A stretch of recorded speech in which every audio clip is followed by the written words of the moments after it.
Welcome and thank you for joining me. I'm Jerry Oginski, a New York medical malpractice and personal injury trial lawyer practicing law here in the state of New York. Today's video tip is a continuation of a series of tips designed to help you understand how lawsuits in New York work.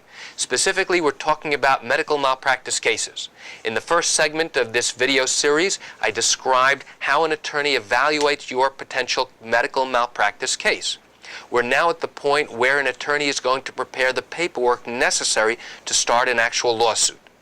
What the attorney does is prepare a document known as a complaint. The complaint is a document that sets forth the allegations in legal terms that will be used to serve and give it to the doctors or the hospital that are involved in your case. In addition to serving a document called a complaint, the attorney prepares a one-page piece of paper called a summons, and that has certain legal language in there that alerts the person who receives it that they then have to answer the allegations contained in the complaint within a specific time period. So let's go through the steps that an attorney will go through in preparing this document called a complaint. In any medical malpractice case, there is at least one cause of action, and that's one claim against the doctor or the hospital. And that's typically a negligence and medical malpractice claim.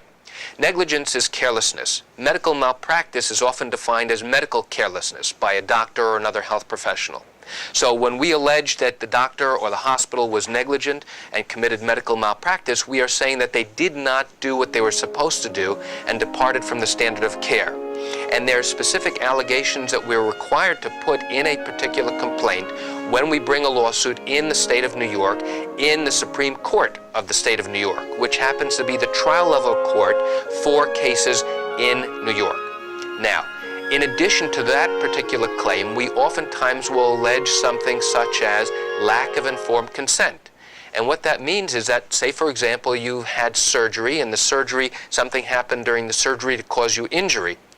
If the details show that the doctor or the health professionals did not give you sufficient information so that you were able to make an intelligent, informed decision about whether this procedure was right for you, then we claim that the doctor or the hospital did not give you sufficient information so that you can make an intelligent decision about whether that procedure was right for you.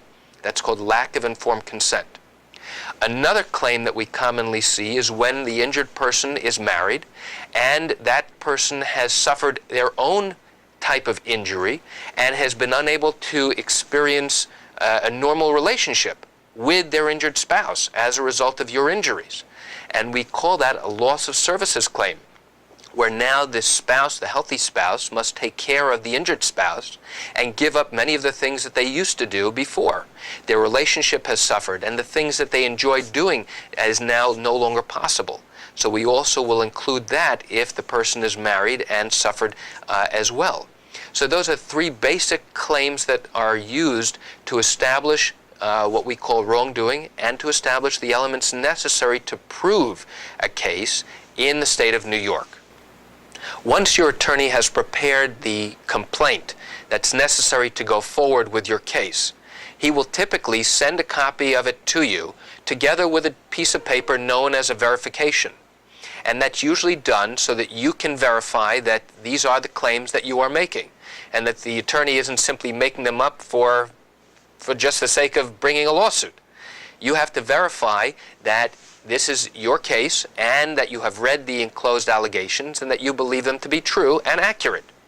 In many instances, you will not live in the same county as the attorney's office, in which case the attorney is then able to prepare what's called an attorney verification, which simply means that the attorney is confirming that he has consulted with the client and, based upon the documents that he has in his file, believes that these are accurate and true, and then can go ahead and file the paperwork with the court. Join me for the next topic, which is what happens after the paperwork is filed so that your case can proceed forward. Thank you for joining me. I'm Jerry Oginski.